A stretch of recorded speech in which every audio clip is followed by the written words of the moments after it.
And teachers are going to be blown away because they're like, I had no idea that was even out there. Like, that is awesome. I want all my kids to see this. Right. And so I think the bar is going to be continuously raised. So come down in the air. For my words, I wake against you. Okay, it is a great pleasure today to be here at the Singapore American School, where I'm joined by middle school tech coach Todd Norton. Todd, good to be with you. And it's good to be here.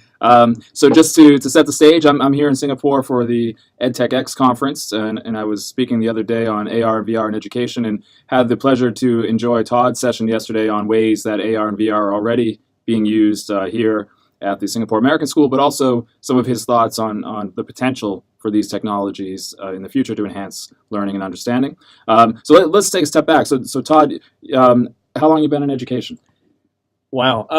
I've been a teacher for about 10 years. I had a couple years where I was on the business side in the middle of all that teaching, but I taught everything from English to computers to then media arts, and now I am a tech coach. So I've kind of always been fascinated with technology, always have loved hanging out with students and learning from students, and so my wife says I've never really grown up, so middle school is kind of my humor level anyway, so it kind of fits what I do. You and me both. It's a great age. Yeah, for sure. So as a tech coach, are you working principally with faculty, principally with students, or a combination of the two? I work mostly with faculty, and then definitely do some stuff with students from clubs and different things, and a lot of helping. I do a lot of coming into classrooms and helping students with whatever they're working on. Yep. I tell the teachers, I jokingly say that my job is to help train them so they know almost as much as the students know.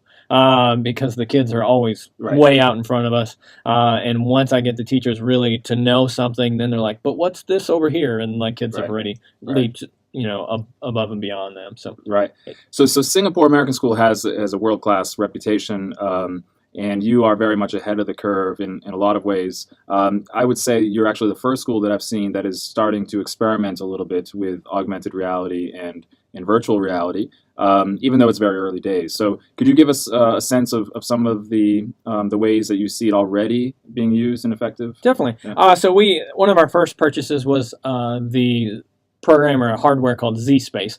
And ZSpace is a great one, geared especially towards STEM, science specifically, has a lot of great things, but it also has things like a motor that's in there that you can pull apart and look at different things. And so ZSpace was, you put on some 3D glasses and you're able to see something come off the screen, and you're able to manipulate it and be kind of like a surgeon and tear things apart and move things. And even my son, that's a 6-year-old, loves to take like a frog, and he tore like all the parts out of the frog and took the nervous system out of the frog. That's so much better than cutting a real frog. Yeah, exactly. Because you always have kids that are like, no, I'm not going to do that. But, and especially, as a 6-year-old, and he's like, I want to do this. So instead of me trying to hunt down a neighborhood frog, which is this is a lot easier, and really just a cool thing that he can experience something like that and then jump immediately into a whole different animal or learn something about whatever. And so we use ZSpace. We bought some for the schools, try to use them in the classroom some, have them really here in the library for teachers to check out and for students to kind of experience it. And so even when it gets into the classroom, it isn't so reliant that the teacher has to know all the answers, but rather the students are like, oh yeah, I know how to do this. I've done this, and hey, have we checked out this? And so definitely can be more. It's more possible that they can use that. And then we bought one of the early Oculus Rifts, and our library is really good with trying to buy new technology to let kids experiment with it, let teachers experiment with it, and so that's what we did here. Bought that, and the kids have gotten into it. And then we've experimented a little bit with Microsoft, the HoloLens. We had them come in and work through some things. And then obviously we're doing a lot with, not obviously, but we are doing a lot with Google Expeditions. So they can take something, like we bought a lot of these old school Viewmasters, right? You put your phone right in there, and then the kids can be transported to virtually anywhere. So what's a good example of a place that that teachers would want to take their kids using this tool? So one of our teachers now wants to know about plate tectonics, and the kids trying to get this kind of foreign concept to kids, and you can't go to the bottom of the ocean and look at, so you always just have these illustrations or animations.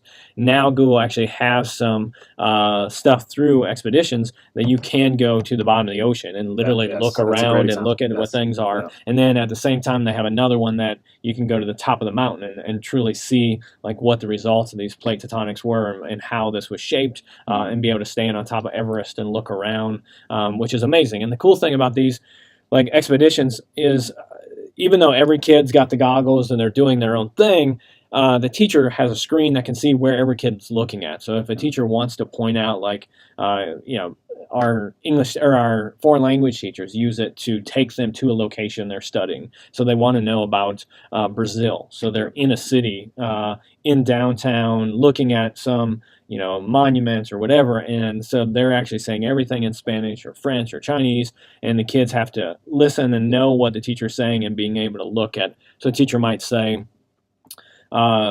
I need everyone to look at the yellow car. So the kid has to know the language well enough to know what the teacher just said, and that might be very base level. But or the kids can look around and then they have to describe to a partner what they saw and what kind of things. So they had to, what's the word for tall? So they have to figure out these things. And so it's just a way to get them started and get them going, and then truly engaged in the content. And are you also seeing ways that students might be using these technologies to create in sort of during their projects, or as one of the spectrum of tools that they might draw on, or it's more the teachers sort of leading that use?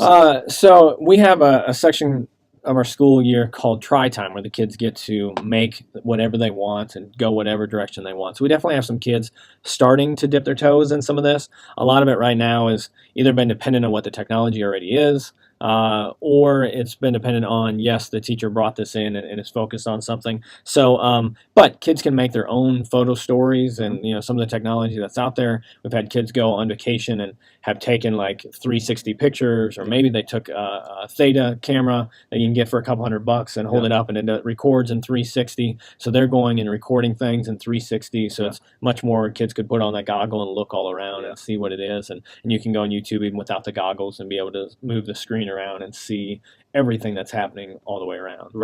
So it's really one thing that kids have been doing a lot of, and just the recording aspect of it. It's been really cool. Have you seen AR or VR used to enhance the understanding of history?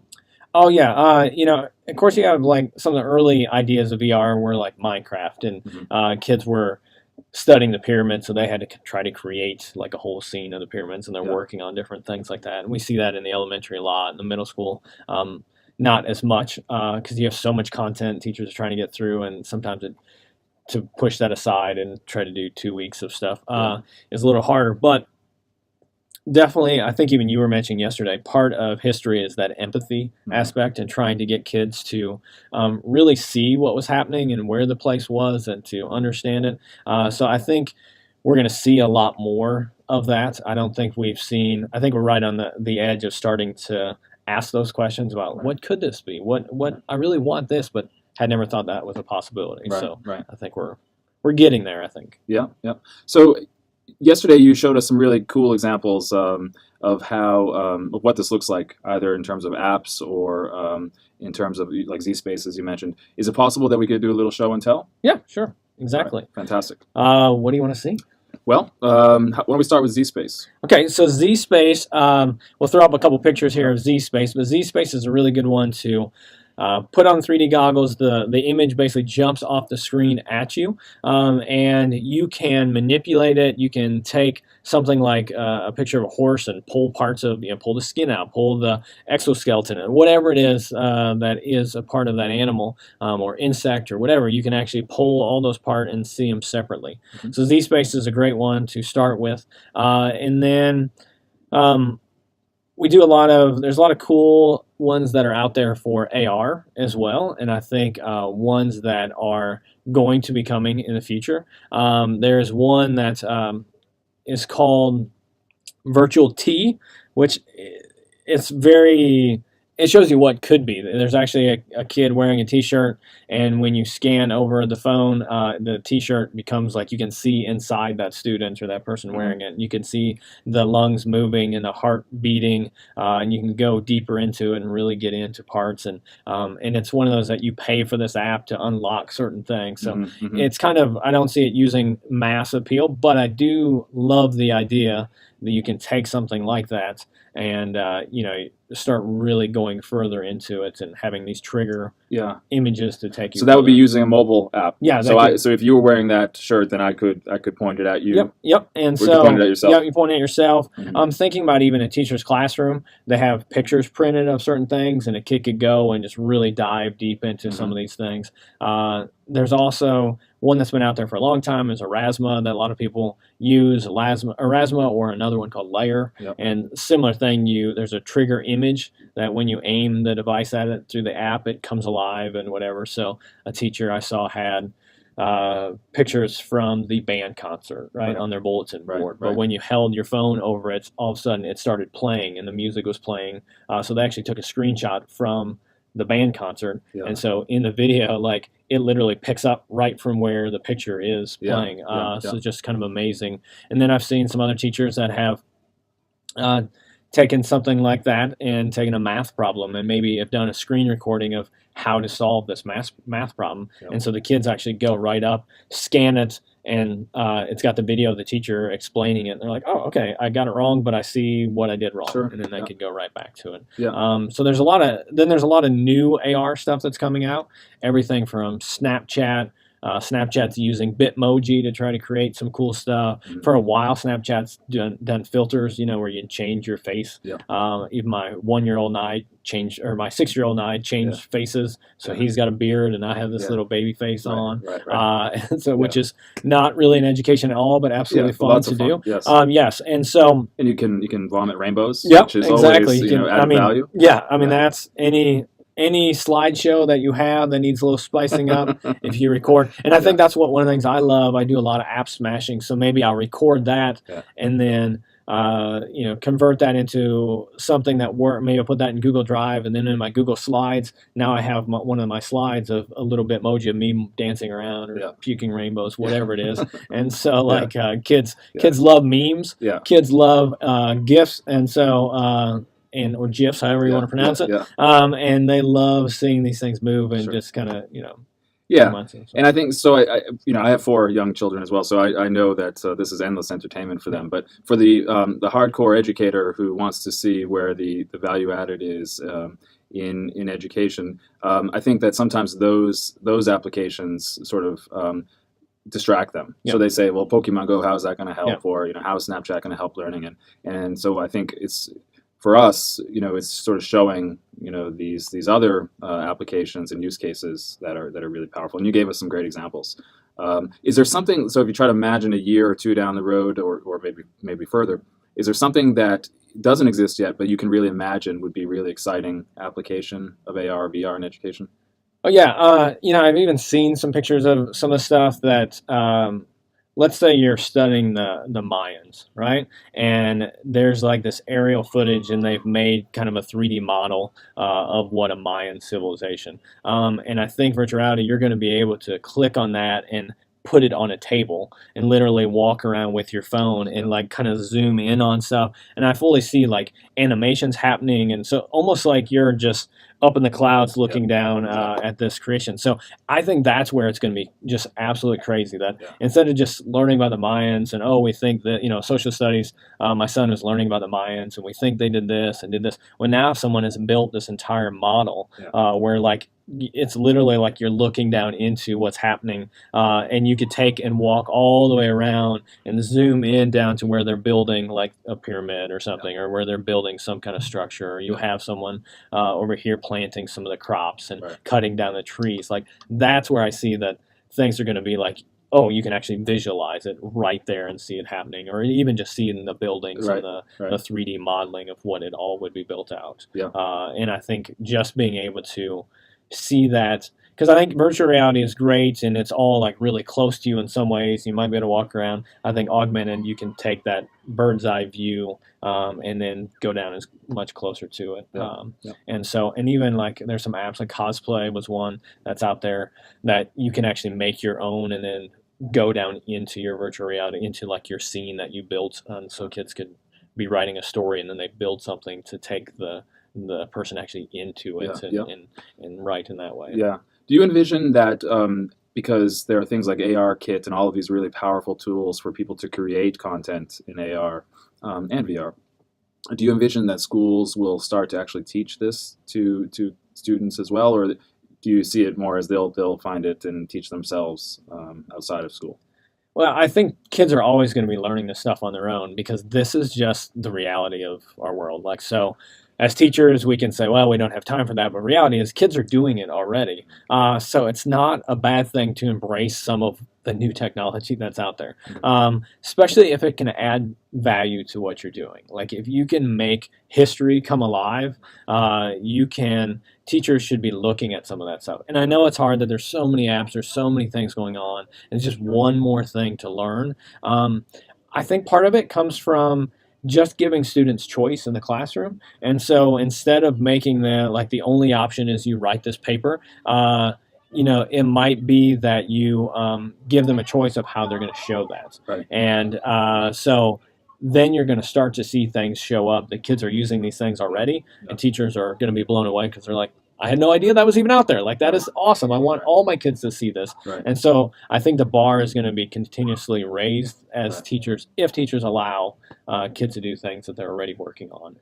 Just even like thinking back to years ago with Minecraft, like I was making my kids do some assignment, and the kids like, can I just build this in Minecraft and not do it? So I'm like, sure, and not thinking much. And like 2 days later, they bring this like whole 3D model of our school building where you could literally like go down the hallway, and the poster I had hanging behind, they recreated like a poster on the wall, and we're like, wow, this is so cool that you can see. So that we're actually sharing that with other schools, and they did like a video walkthrough of it. And so we were sharing other schools that wanted to come visit. We're actually going on and watching this video and saying, oh, okay, I see how this is laid out. And, but they made that in Minecraft. So it was just really, really cool stuff. Well, that's a great example of how sometimes, not being too prescriptive in what needs to be done and kind of giving them, the freedom to experiment and create, produce surprising results. Well, it's amazing. Even last year when we did our try time where the kids actually got to do their own thing, kids over and over again, we heard a comment. Kids like, I didn't even feel like I was in school because I got to do whatever I wanted. I got to learn about whatever I wanted to. It's like, should they feel like they're not in like that's just a sad state. Yeah, that was a backhanded compliment. Yes. But yeah, it's kind of like, the referees are good if you don't notice them. Yep, exactly. Yes. And so, and the kids are like, well, we're like, well, why aren't we doing more things where they're learning about what they want to learn about? Because it's when kids find that passion that, really just kids can run with it. And if a kid's passionate about something, you don't have to force them to really learn about it. Like, they're already way ahead of you learning this on their own. Yeah.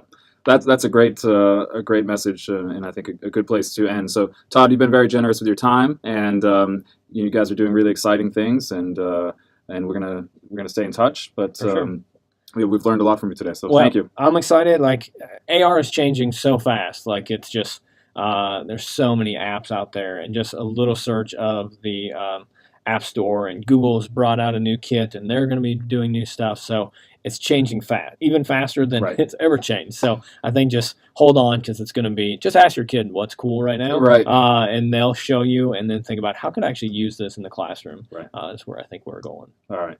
Well, thank you, Todd. It's always a pleasure. For sure. Thank you.